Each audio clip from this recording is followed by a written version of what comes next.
오늘 주실 말씀은 빌립보서 2장 12절로 18절입니다. 한 절씩 교독하시고 마지막 절은 합독하겠습니다.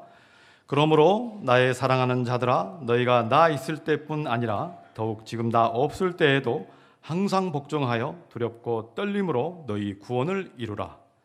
너희 안에서 행하시는 이는 하나님이시니 자기의 기쁘신 뜻을 위하여 너희에게 소원을 두고 행하게 하시는 모든 일을 원망과 시비가 없이 하라. 이는 너희가 흠이 없고 순전하여 어그러지고 거스르는 세대 가운데서 하나님의 흠없는 자녀로 세상에서 그들 가운데 빛들로 나타내며 생명의 말씀을 밝혀 나의 다름질이 헛되지 아니하고 수고도 헛되지 아니하므로 그리스도의 날에 내가 자랑할 것이 있게 하려 함이라. 만일 너희 믿음의 재물과 섬김 위에 내가 나를 천재로 드릴지라도 나는 기뻐하고 너희 무리와 함께 기뻐하리니. 다 함께요. 이와 같이 너희도 기뻐하고 나와 함께 기뻐하라. 네, 아멘. 이제 이경희 목사님께서 구원을 이루는 기쁨이라는 제목으로 말씀 전해주시겠습니다.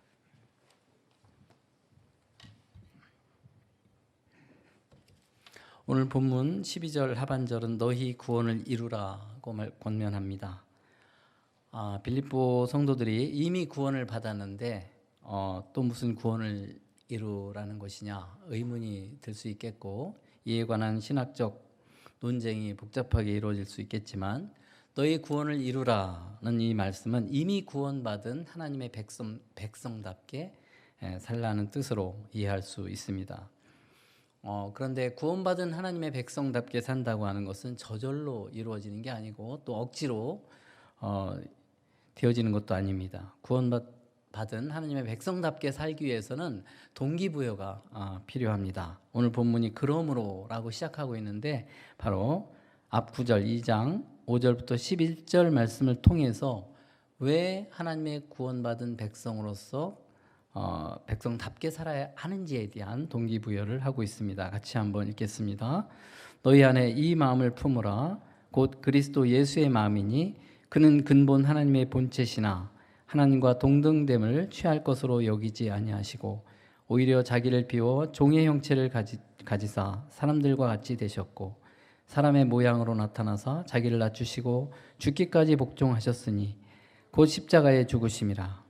이러므로 하나님이 그를 지극히 높여 모든 이름 위에 뛰어난 이름을 주사 하늘에 있는 자들과 땅에 있는 자들과 땅 아래에 있는 자들로 모든 무릎을 예수의 이름에 꿇게 하시고 모든 입으로 예수 그리스도를 주라 시인하여 하나님 아버지께 영광을 돌리게 하셨느니라. 아멘. 우리를 구원하시고 하나님의 백성으로 삼으시기 위해서 성자 예수께서 자기를 비우시고 낮추시고 사람이 되셔서 죽기까지 복종하셨고, 우리 성부 하나님께서 그 성자 예수님을 지극히 높여서 모든 피조물의 주가 되게 하셨다는 것입니다. 이것이 바로 복음의 핵심 아니겠습니까? 예수께서 우리를 위해 죽으시고 부활하셔서 우리의 주가 되셨다.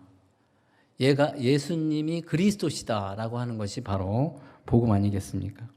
우리가 이 복음을 믿음으로 받아들임으로써 구원받은 것은 전적으로 하나님의 은혜입니다.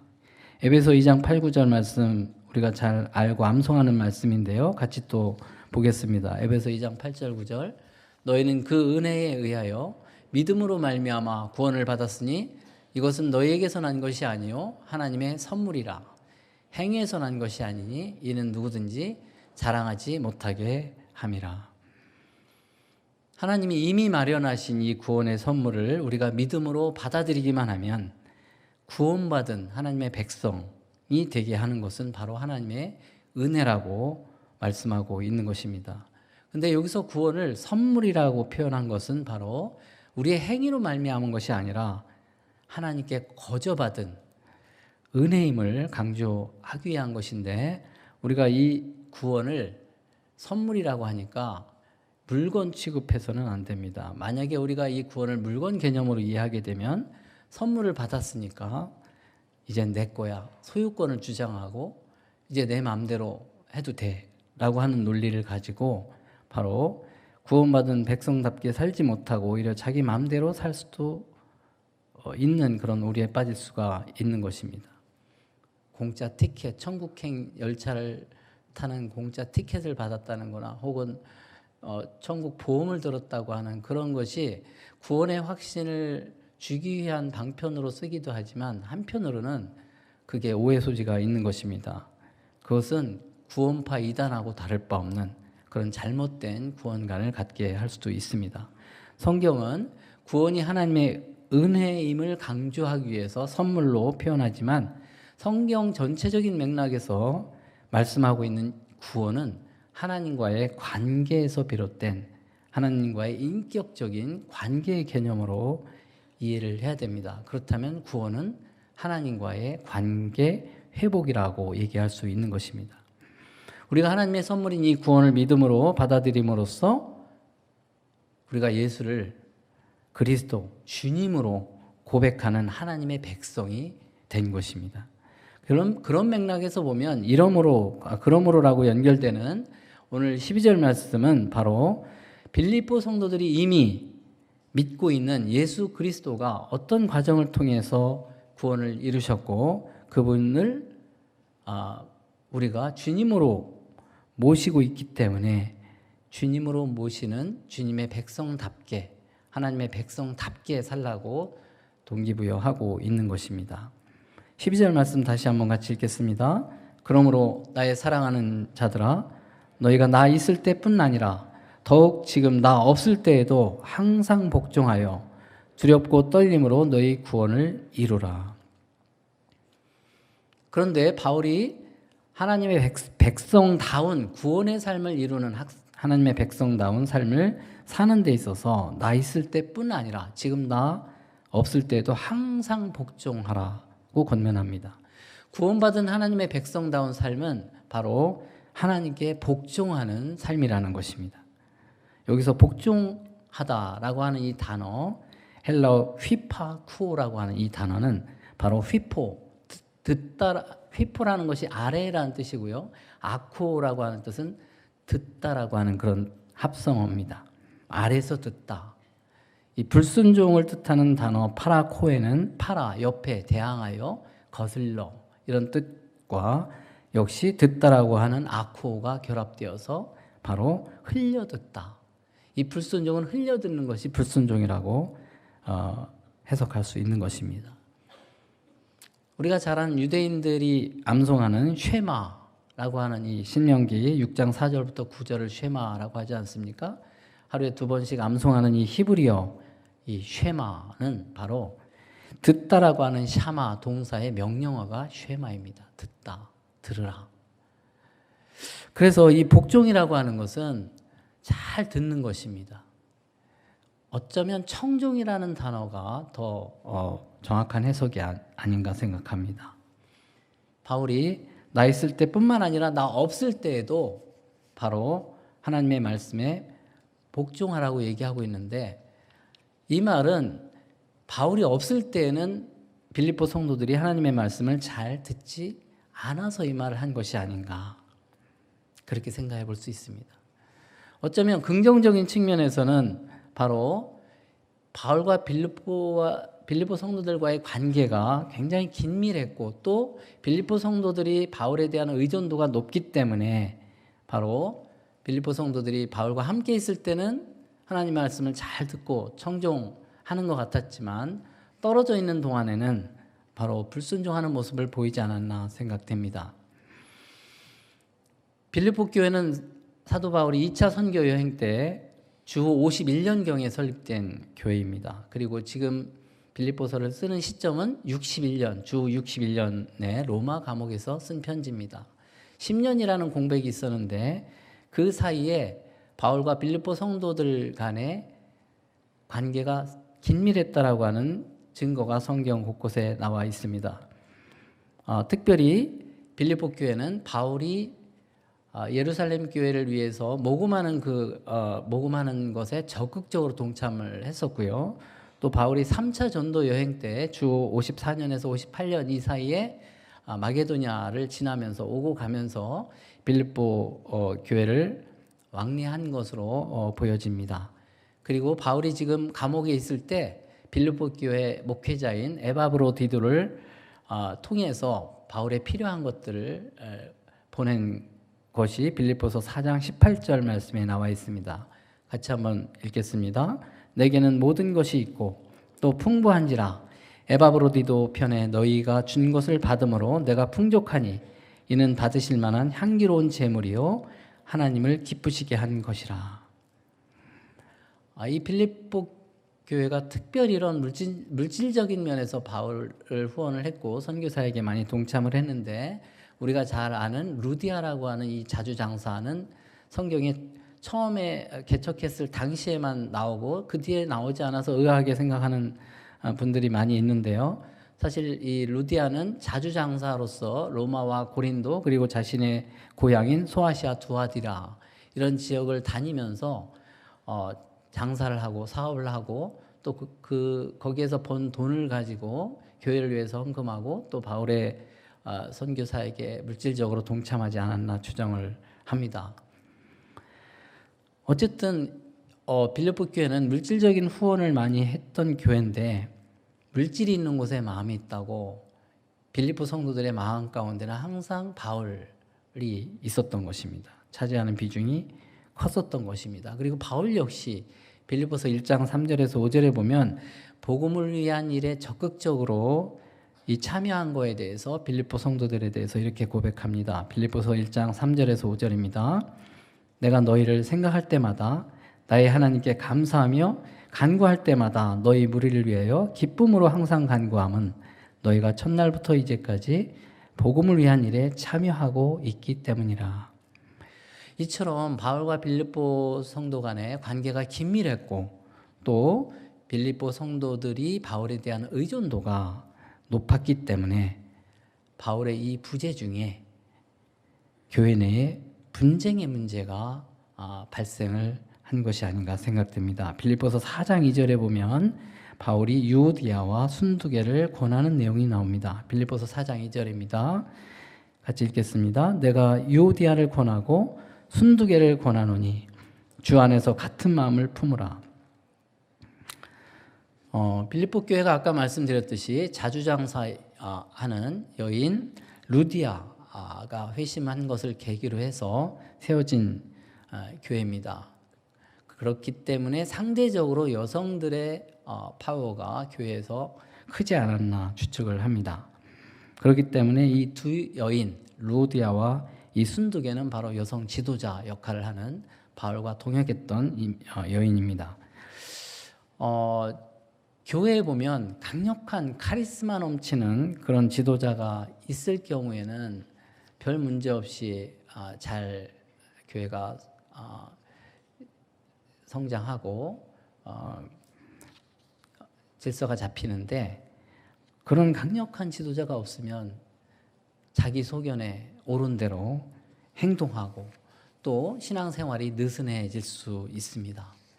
물론 빌립보 교회에 에바브로디도라고 하는 그런 훌륭한 목회자가 있었음에도 불구하고 바울에 비하면 바울이 워낙 탁월하고 훌륭한 지도자였고 워낙 또 빌립보 성도들과 밀착되어 있었기 때문에 이 바울의 부재 중에 이런 일이 생길 수 있지 않았나 생각합니다. 그 사실을 바울이 간파했기 때문에 그들과 함께 있으나 없으나 하나님께 순종하는 삶을 살라고 권면하고 있는 것입니다.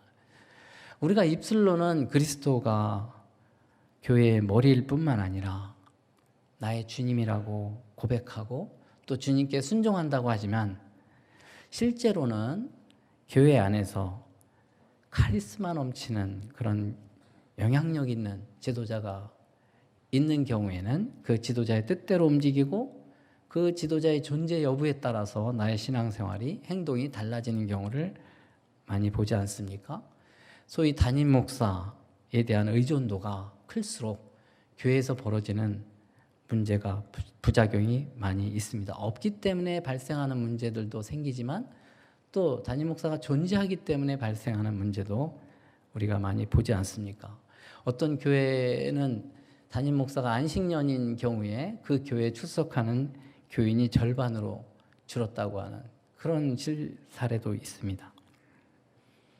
이 빌립보 성도들에게 바울이 나 있을 때뿐만 아니라 더욱 지금 나 없을 때에도 항상 복종하라고 이렇게 권면하는 것은 바로 빌립보 성도들뿐만 아니라 저와 여러분에게 우리는 누구의 종인가? 우리는 누구에게 순종할 것인가를 다시 한번 일깨워주는 말씀이라 생각합니다. 어쩌면 갱신 공동체는 담임 목사가 없기 때문에 오히려 정말 하나님 앞에서 살아가는 그런 하나님을 주인으로 정말 모시고 살아가는 그런 삶을 훈련하는 아주 좋은 기회라고 생각을 합니다. 광야에서 목자 없이 유리하는 양과 같은 백성이 아니라 엄연히 우리의 목자 대신, 우리의 주인 대신 그리스도가 우리 교회의 주인이 되어서 그 주님 앞에 순종하는 그 모습들이 바로 우리의 모습 아니겠습니까? 저는 우리 갱신 공동체 내에 정말 연세가 드셨음에도 불구하고 자신의 남은 인생을 정말 주님을 위해서 헌신하겠다고 아주 고백하는 그런 성도들 대할 때마다 너무나 귀하고 감사하고 도전이 됩니다. 우리는 사람 앞이 아니라 목사 앞이 아니라 교역자 앞이 아니라 담임 목사 앞이 아니라 하나님 앞에서 살아가는 코람 대우의 삶을 살아가는 것이 하나님의 백성다운 삶인 것입니다. 우리가 어쩌면 사람 앞에 신앙생활을 하는 척 할 수 있습니다. 그것은 크리스찬답지 않은, 하나님의 백성답지 않은, 하나님의 백성은 교회의 머리 대신 주님 앞에서 주님께 순종하는 삶을 살아가는 것입니다. 그렇기 때문에 사람이 있으나 없으나 두렵고 떨림으로 하나님 백성답게 사는 것입니다. 이 두렵고 떨림이라고 하는 이 단어는 책 잡힐까봐, 책망받을까봐 무서워해서 행하는 그런 것이 아니라 존경하고 사랑하기 때문에 행하는 것입니다. 신중하고 조심스럽게. 정말 연인 간에도 정말 사랑하고 존경하면 함부로 행동하지 않지 않습니까? 조심하고 신중하게 행동하게 되는 것입니다. 그런 의미입니다. 두렵고 떨림으로 하나님 앞에 살아가는 모습은 바로 하나님이 보이지 않지만 항상 내 앞에 계시기 때문에, 나와 함께 하기 때문에 하나님을 의식하고 살아가는 것입니다. 또 우리가 12절에서 놓치지 말아야 될 중요한 단어가 너희 구원이라는 이 표현입니다. 너희 구원은 이루라. 이것은 뭐냐면 하나님의 백성으로서 각 개인 나 홀로 살아가는 신앙생활이 아니라 함께 관계 속에서 하나님의 백성답게 살아가라고 하는 뜻입니다. 관계 속에서 구원을 이루어가라. 관계 속에서 하나님의 백성다움이 나타난다는 것입니다. 13절은 우리가 하나님의 백성다운 구원받은 백성다운 삶을 살아가는 데 있어서 그 방식이 참 신비롭고 은혜로운 방식으로 하나님께서 섭리하신다는 사실을 보여주고 있습니다. 2장 13절 같이 읽겠습니다. 너희 안에서 행하시는 이는 하나님이시니 자기의 깊으신 뜻을 위하여 너에게 소원을 두고 행하게 하시나니.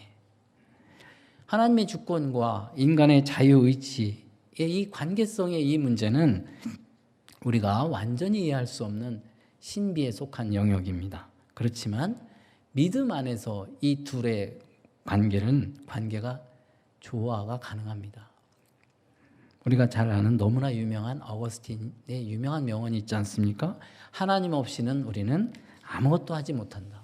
그러나 우리가 없으면 하나님은 아무 일도 하지 않으신다. 이게 바로 하나님의 주권과 인간의 자유의지를 믿음 안에서 조화롭게 풀어낸 고백이 아닌가 생각합니다. 어쩌면 하나님 없이도 인간이 마음대로 살아가는 것 같은데 무슨 소리냐. 또 하나님이시라면 인간과 상관없이 마음대로 하실 수 있는 분인데 무슨 소리냐. 우리가 이의제기할 수 있지만 우리 믿는 사람들은 하나님의 주권을 철저히 인정하면서 동시에 자유의지를 존중하시는 인격적이신 하나님에 대한 이 믿음을 고백하지 않습니까? 어거스틴이 또 이런 고백을 했다고 합니다. 하나님, 제가 하는 일은 악한 일 뿐입니다. 더러 선한 일을 한다 해도 그것은 주께서 제 안에서 행하신 일입니다. 자신의 죄성을 누구보다도 깊이 깨닫고 하나님의 은혜의 이끌림을 받으면서 살아가는 사람은 이 고백을 할 수 있지 않습니까? 그렇다면 우리가 하나님의 기쁘신 뜻을 위해서 우리에게 소원을 두고 행하시는 그런 하나님의 뜻대로 하나님의 백성답게 살아가는 데 있어서 그럼에도 불구하고 왜 교회 내에서 원망과 시비의 문제가 발생하는가? 흠이 많고 여러 가지 순전치 못한 일들이 벌어지는가? 이 문제를 우리가 어떻게 이해해야 되겠습니까? 14절부터 16절 말씀 보겠습니다. 같이 읽겠습니다. 모든 일을 원망과 시비가 없이 하라. 이는 너희가 흠이 없고 순전하여 어그러지고 거스르는 세대 가운데서 하나님의 흠없는 자녀로 세상에서 그들 가운데 빛들로 나타내며 생명의 말씀을 밝혀 나의 다름질이 헛되지 아니하고 수고도 헛되지 아니하므로 그리스도의 날에 내가 자랑할 것이 있게 하려 함이라. 여기서 말씀하고 있는 원망은 불평과 불만으로 수군대는 것을 말합니다. 궁시렁궁시렁 혼잣말로 투덜대는 것을 말합니다. 그리고 시비는 토론, 변론, 단순히 변론하고 토론하는, 논쟁하는 것이 아니라 그런 창의적인 논쟁을 하는 것이 아니라 자기 주장을 관철시키기 위해서 애정 없는 비난을 하는 것, 악의가 깃든 그런 비난을 하는 것을 바로 시비라고 해석합니다. 교회 공동체 내에도 이런 원망과 시비가 있을 수가 있습니다. 세상보다도 더 심한 그런 원망과 시비가 발생할 수도 있습니다. 어쩌면 교회 공동체에 대한 기대가 크고 또 서로에 대한 기대가 크기 때문에 크리스찬으로서 그런 기대가 크기 때문에 실망도 크고 그로 인해서 그런 원망과 시비가 있을 수도 있습니다. 교회 공동체는 세상보다도 훨씬 더 높은 도덕적, 영적 기준을 가지고 살아가는 하나님의 백성이기 때문입니다. 우리가 예수님 믿는 순간 우리 안에 성령께서 내주하심으로 인해서 새로운 삶의 기준과 새로운 욕망들, 하나님이 기뻐하시는 거룩한 욕망들이 우리 안에 생깁니다. 반면에 여전히 내 안에 육체의 소욕이 같이 있다는 사실을 잊지 말아야 됩니다. 갈라디아서 5장 17절에 보면 육체의 소욕과 성령의 소욕 간에 갈등이 있다는 사실을 묘사하고 있습니다. 그렇기 때문에 예수님 믿기 전에는 당연하게 여기고 넘어갔던 문제들이 예수님 믿은 이후에는 넘어갈 수가 없는 문제입니다. 그렇기 때문에 그로 인해서 우리가 갈등을 하고 실망하고 거기서 문제가 발생할 수 있는 것, 힘들게 살아갈 수 있는 것입니다. 기준이 달라졌기 때문에 개인적으로 우리가 신앙생활을 하면서 이런 하나님의 기대에 부합하지 못하는 삶을 살 때 내 안에 있는 성령께서 근심함으로 평안을 잃어버립니다. 내가 하나님의 뜻대로 사는지 살지 않는지 평가할 수 있는 기준은 바로 내 안에 평안을 잃어버리면 내 안에 바로 이런 갈등이, 성령과 육체의 소욕이 갈등이 있어서 내가 육체의 소욕에 굴복해서 그럴 수 있다는 것이죠. 공동체 역시 마찬가지입니다. 공동체 가운데 벌어지는 여러 가지 그런 논쟁들과 이 분쟁, 심지어 이 분열로 나아갈 때 성령 하나님께서 교회 가운데 임재하시기 때문에 절대로 내버려 두지 않고 간섭하십니다. 가장 무서운 징벌이 뭡니까? 징계가 내어버려 두는 거죠. 성령께서 간섭하시기 때문에 바로 하나님의 징계가 따르는 것입니다. 교회에 오히려 문제가 있을 때 역설적인 표현이지만 교회라고 하는 교회 정체성은 바로 구원받은 죄인들의 모임이라는 사실을 다시 한번 일깨워주는 것입니다. 그렇기 때문에 문제가 없는 것이 중요한 게 아니라 문제가 충분히 있을 수 있는데 그 문제들을 받아들이는 태도가 중요한 것입니다. 그것이 바로 죄를 깨닫고 돌이키는 것입니다. 문제 있는 것을 당연하게 여기는 것으로 끝나는 것이 아니라 역시 우리는 구원받은 죄인이었구나 라는 사실을 인정하고 깨닫고 돌이키는 정직한 태도가 중요한 것입니다. 세상은 어그러지고 거스르는 세대라고 표현하고 있습니다.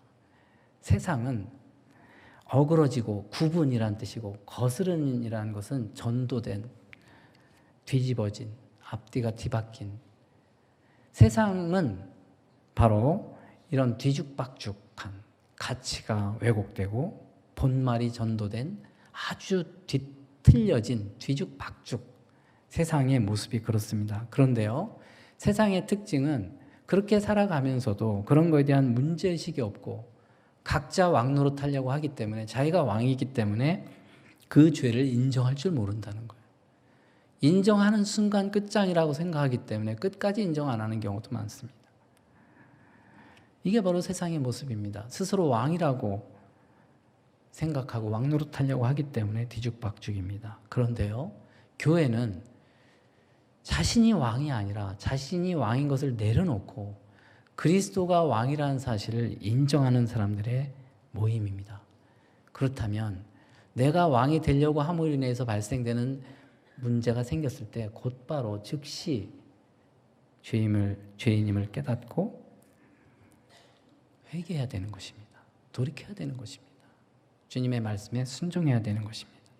세상은 죄를 인정할 줄 모르는 염치 없는 그런 세상입니다. 우리가 하나님의 자녀로서 흠없고 순결하게, 그리고 빛들로서 하나님의 백성임을 증거하는 그런 삶을 살아가는 이 첫 걸음은 바로 자신의 죄를 깨닫고 공동체의 죄를 깨닫고 인정하고 회개하는 돌이킴이 있어야 되는 것입니다. 교회 안에 얼마든지 시비와 원망이 있을 수 있습니다. 그리고 교회 공동체가 얼마든지 흠이 있고 순전하지 않을 수 있습니다. 근데 그 문제들보다 더 심각한 문제는 그걸 인정하지 않는 것입니다. 잘못된 줄을 깨닫지 못하는 것입니다. 인정하지 않는 것입니다. 회개하지 않는 태도가 더 심각한 문제인 것입니다. 우리가 14절, 15절 말씀을 보면 모든 일을 원망과 시비가 없이 하라, 하나님의 흠없는 자녀로 빛들로 나타내며 살아야 된다. 이 말씀이 너무나 우리에게 도전이 되지 않습니까? 흠이 없다라고 하는 것은 책망할 것이 없다라는 뜻입니다. 그리고 순전하다라는 것은 섞이지 않았다는 거예요. 불순물이 섞이지 않았다. 세상적인 가치관 섞이지 않았다는 뜻입니다. 그리고 이 빛들로 나타난다라고 하는 이 표현은 자신의 정체성을 증명하라는 것입니다. 나타난다라고 하는 뜻은. 사실 이 14절, 15절 말씀을 보면 너무나 우리에게 도전이 되고, 과연 이 말씀 앞에 당당할 수 있는 사람이 누가 있겠습니까? 이 어그러지고 거스르는 이 세상 속에서 우리가 살면서 전혀 책망받지 않고 세상에 물들지 않고 순도 100%의 그런 삶을 살아감으로 인해서 정말 세상에 빛이 되는 하나님의 백성다운 삶을 산다고 장담할 수 있는 사람이 얼마나 있겠습니까? 이 말씀이 14절 15절 말씀이 우리에게 완벽주의를 요구하는 말씀이 아닙니다. 우리는 누구나 완벽하게 살 수가 없습니다. 완벽주의라고 하는 것은 의로움을 가장한 죄입니다. 자신이 세운 그 기준을 가지고 살아가려고 하다 보니까 이 완벽주의가 자기를 힘들게 할 뿐만 아니라 다른 사람들도 힘들게 하고 고통스럽게 만듭니다. 이 완벽주의가 자신을 정죄하고 다른 사람을 정죄하고 이 율법주의적인 신앙의 이 틀을 벗지 못하면 우리가 죄책감에서 벗어날 수 없는 신앙생활을 할 수 있다는 것입니다. 제가 존경하는 어떤 목사님이 계신데요. 그분이 자기 관리를 아주 철저하게 하시는 분입니다. 책꽂이에 책도 딱 있던 자리에 항상 있어야 되고 깔끔하고 항상 단정하고 심지어 비행기를 타면은 다른 사람이 볼까봐 그냥 나오는 포도주 있지 않습니까? 그거조차도 안 먹는 정말 철저하게 다른 사람을 의식하고 철두철미하게 살아가시는 그 분이 여러 목회자들 앞에서 이런 고백을 한 기억이 납니다. 완벽주의가 죄라는 것을 깨달았습니다. 완벽주의가 죄라는 사실을 깨닫고 나서는 내 안에 내면의 상처를 치유받았고 진정한 목회를 시작할 수 있었습니다라고 고백했던 것이 기억이 납니다. 사랑하는 여러분, 하나님은 우리에게 완벽주의를 요구하는 것이 아니라 완벽을 추구하지만 추구하는 과정에서 우리가 하나님의 완전함을 담기 위해서 살아가는 과정에서 얼마든지 실수할 수 있고 문제가 생길 수가 있습니다. 중요한 것은 완벽함이 아니라 바로 자신의 모습을 있는 그대로 인정할 줄 아는 용기, 하나님의 은혜와 긍휼을 구하는 태도가 중요한 것입니다. 그러기 위해서는 생명의 말씀을 붙잡으라고 말씀하고 있습니다. 생명의 말씀을 밝혀라고 하는 이 밝혀라는 단어는 붙잡으라는 뜻입니다. 생명의 말씀을 붙잡으라. 이 생명의 말씀은 은혜의 말씀이라고도 사도 바울이 말씀합니다. 사도행전 20장 32절에 보면 사도 바울이 3차 전도 여행 중에 예루살렘으로 가는 길에 밀레도의 에베소 장로들을 불러 모아서 그 장로들에게 뭐라고 말씀합니까? 은혜의 말씀에 부탁하면서 그 은혜의 말씀이 여러분을 능히 든든히 세우사 거룩하게 하심을 입은 모든 자 가운데 기업이 있게 하시리라. 은혜의 말씀이 든든하게 세워준다는 것입니다. 하나님의 백성답게 구원받은 하나님의 백성답게 하나님의 자녀를 입증하는 그런 삶을 살기 위해서는 이 생명의 말씀, 은혜의 말씀을 붙들어야 됩니다.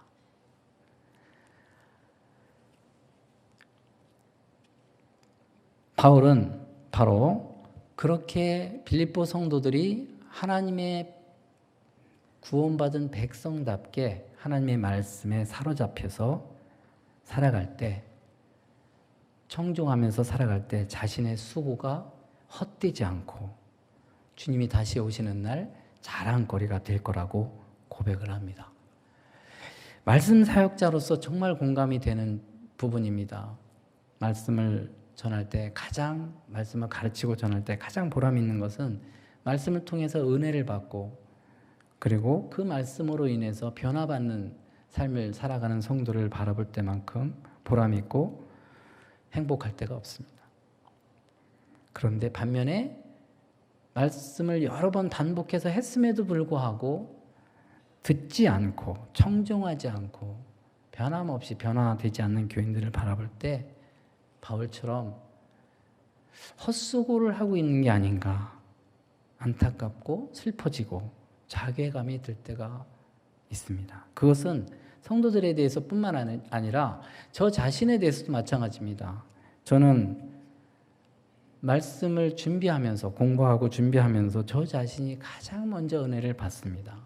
저는 목사지만 하나님이 저를 다스리기 위해서 저를 하나님의 사람으로 만들기 위해서 목사로 세운 게 아닌가. 너무 자유분방하고 놀기를 좋아하고 그렇기 때문에 목사라는 직분을 통해서 저를 다듬는다는 생각을 정말 하게 됩니다.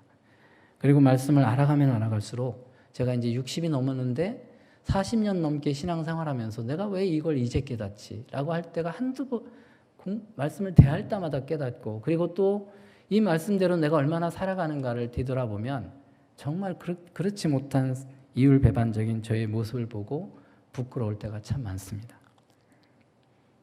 사랑하는 여러분, 우리가 이미 구원받은 하나님의 백성들은 완벽할 수 없습니다. 믿음의 과정입니다. 살아가는데 믿음의 여정인 것입니다. 그래서 17절, 18절에 우리 같이 읽겠습니다.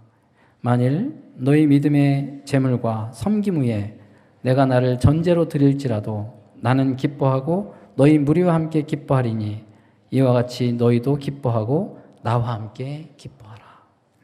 여기 보면 너희 믿음의 재물과 섬김, 믿음의 재물, 믿음의 섬김. 우리가 하나님의 이미 구원받은 하나님의 백성으로서 내 마음대로 사는 것이 아니라 하나님의 백성답게 살아가기 위해서는 하나님의 말씀에 사로잡혀서 살아갈 때 자연스럽게 따라가는 과정이 뭐냐면 믿음의 재물과 섬김. 이것은 여러 가지 해석을 할 수 있겠지만 한마디로 희생적인 봉사를 의미합니다. 신앙생활을 할 때 정말 하나님의 말씀의 은혜와 말씀에 사로잡힐 때 자연스럽게 따르는 것이 바로 희생적인 봉사를 하게 된다는 것입니다. 우리 성도님들 중에 아까 말씀드렸듯이 그렇게 얼마든지 쉬고 싶고 편안하게 여생을 살고 싶음에도 불구하고 이 갱신 공동체 안에서 정말 마지막 인생을 봉사하면서 쏟아붓겠다라고 하는 그런 분들 너무나 귀하고 감사한데요. 그런 분들을 바라볼 때 같이 섬기고 싶고 바울의 고백처럼 바로 너희 믿음의 재물과 섬김 후에 내가 나를 전제로 드릴지라도 이게 뭐냐면 빌립보 성도들이 그렇게 살아갈 때 아낌없이 바울이 빌립보 성도들을 섬기고 그들을 위해서 봉사하고 자신을 헌신하겠다는 마음이 든다는 겁니다. 이 전제라고 하는 것은 제사용 아닙니까? 이 번제단에 이 포도주를 마지막에 붓는 아낌없이 자신을 소모하겠다라고 하는 그런 표현입니다. 그것도 기쁨으로. 우리의 헌신과 봉사는 억지로 하는 것이 아닙니다. 기쁨으로 하는 것입니다. 근데 기쁨으로 우리가 헌신하고 봉사하는 것은 하나님의 말씀의 은혜에 사로잡혔을 때 가능한 것입니다. 그럴 때 진정한 기쁨이 있고 바라보는 사람도 좋고 하는 사람도 좋고 그래서 상호 간의 기쁨이 넘치는 그런 하나님 백성다운 삶의 축복을 누리게 되는 것입니다. 저와 여러분이 이미 구원받은 하나님의 백성으로서 이 세상이 어그러지고 거스러지는 아주 뒤틀린 이 세상 속에서 우리가 구별된 하나님의 백성으로서 살기 위해서는 우리 안에서 벌어진 여러 가지 원망과 시비와 흠이 많고 또 순전하지 못한 이런 모습들이 있다 할지라도 그럴 때 우리의 죄의 깊이를 깨닫고 개인과 우리 공동체의 죄의 깊이를 깨닫고 하나님께 은혜를 구하고 자비를 구하고 통회함으로 회개하고 돌이켜서 다시 말씀을 붙잡고 아는 말씀이 아니라 이 말씀대로 내가 따르겠노라고 듣겠노라고 말씀에 복종하려는 청종하려는 그런 태도를 가지고 우리가 살아갈 때 자연스럽게 수고하지 말라 그래도 기쁨으로 헌신하고 봉사하면서 아름답게 팀워크를 이루어서 하나님이 우리 안에 주신 이 소원을 함께 행하는 그런 기쁨을 누릴 수 있게 되는 것입니다. 이러한 기쁨을 누리는 저와 여러분 되시기를 진심으로 축원합니다. 기도하겠습니다. 은혜로우신 주님, 살아가면서 갈수록 죄인임을 깨닫게 하시고 그의 필요에서 하나님의 은혜를 깨닫게 하심을 감사합니다.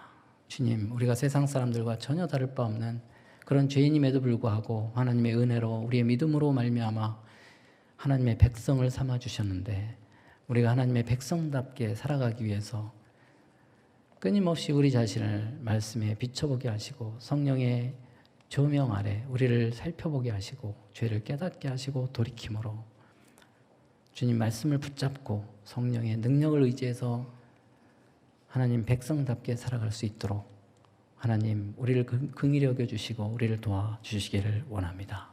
그래서 정말 기쁨으로 헌신하고 봉사함으로 주님이 원하시는 뜻을 이루는 기쁨 충만케 하여 주시옵소서. 예수님의 이름으로 기도합나이다. 아멘.